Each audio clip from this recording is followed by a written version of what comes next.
Hi Universal family, thank you for joining me. My name is Lynette and the intention for today's video is to share with you guys a short bit of journey that my family and I have been blessed to go through with my grandson's somewhat recent circumcision, in the event that any information contained therein might be somehow useful for you guys on your journeys as well, respectively. But before I get into that, I just wanted to offer a quick prayer and or affirmation, if you prefer, for everybody. I'm so happy and grateful now that the universe blesses all of us to believe, perceive, feel, and think about everyone and everything, everywhere, the way that our highest selves do, respectively. Our God, our source, whatever we call our higher power. And I pray this for everybody everywhere. Thank you. Let what I pray or whatever is divinely best come to pass. Thank you.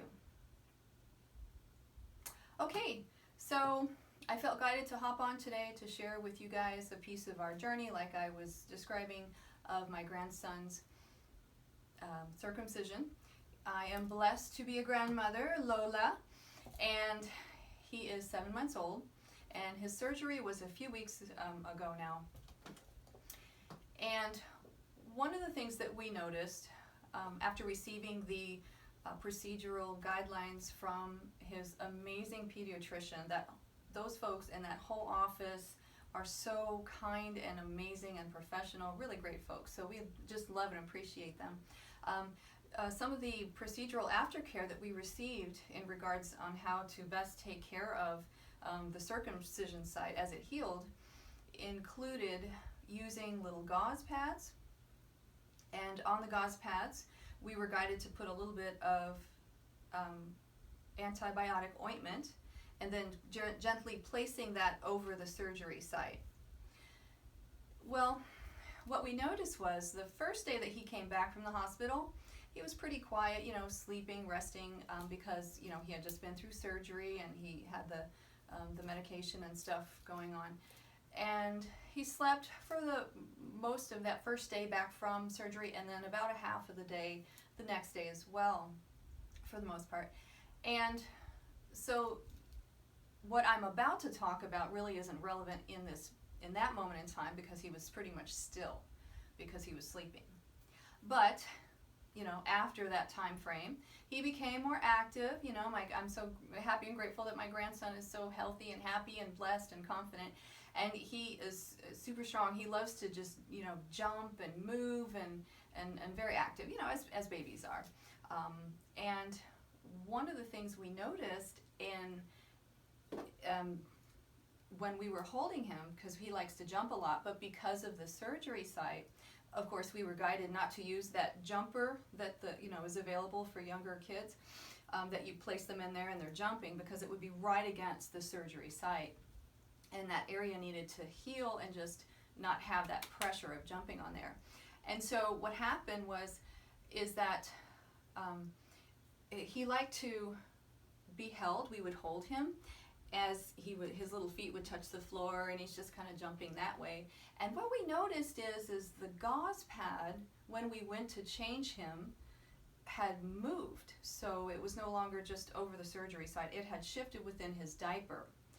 And sometimes it had balled up, and through a series of diaper changes and listening to how his cries were different, they didn't sound like I'm a hungry cry or, please change my diaper cry. It was like, wow, this is super uncomfortable kind of cry. It was sort of high pitchy and different from what he usually did to, those other indicators. And so what we noticed is that, like I said, it had shifted within his diaper and was rubbing unnecessarily against the surgery site, which, would obviously make him uncomfortable, and also, not necessarily be most beneficial toward the healing process. So what we did is we were blessed to go get some pads that had a sticky side on the back, and so then we would place that sticky side on the diaper itself, much like women's pads. They have that sticky side. And then obviously the ointment side, the soft side, would be against the surgery site. And still, in time, just a few shifts here and there, moving around and stuff, we noticed at the next diaper change that it had shifted and balled and moved. And you can just tell from his mannerism and how he was crying that it just wasn't a great idea.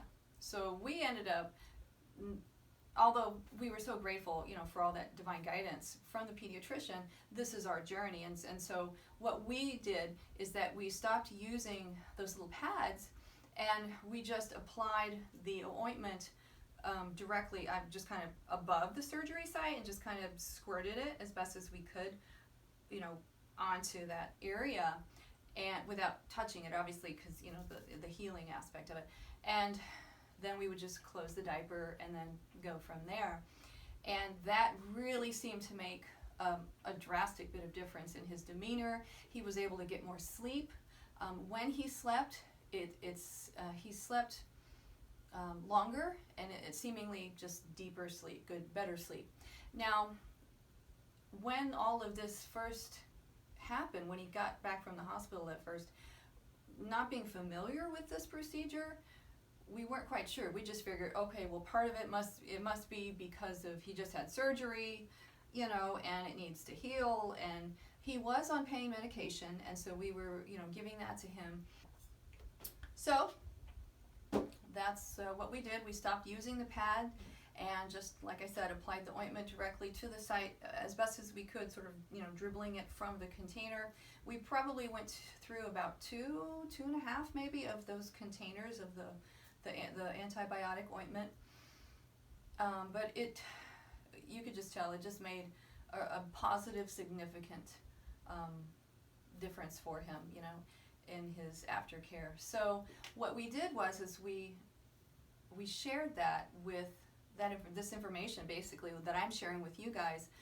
Lola called the doctor, their awesome pediatrician, and called that office and just kindly informed them what I'm sharing with you guys, this aspect of our journey, with the intention that, if something could be done differently in aftercare guidance for all future patients, then, maybe that would be something that would be beneficial for, patients, all future patients.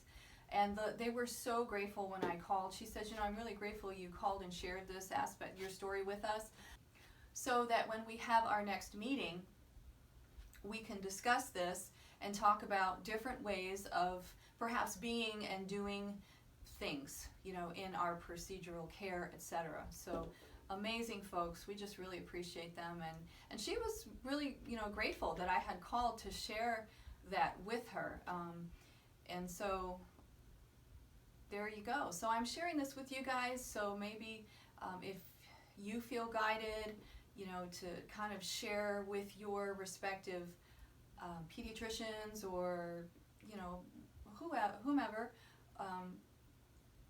consumer care about various toys or something, they appreciate the feedback because it helps them to offer better services, better products, because that's what they're there for. They're kindly there to help us out, and so they appreciate the feedback. So I'm sharing that with you guys because this is my first grandchild, and being new to this grandparenting thing, it was refreshing. It was nice to know that they were receptive at the office to hear our story and be willing to incorporate as they feel guided into their moving forward procedures, how best to offer, services, wonderful services to future patients. So yeah, they appreciate it. So if you guys have any feedback that you would like to kindly share with your respective circle of folks, they're, it's a good thing that we work together as a collective to, tweak whatever needs to be tweaked, change whatever could be better, and just change whatever could be better. So that's it. Brief, done. I just wanted to share that with you guys. Appreciate you, and I hope you guys are having a great week. And please remember, you are loved and you are worthy and wonderful and capable. And you can do anything you put your heart to. God bless you all. Love you. Bye.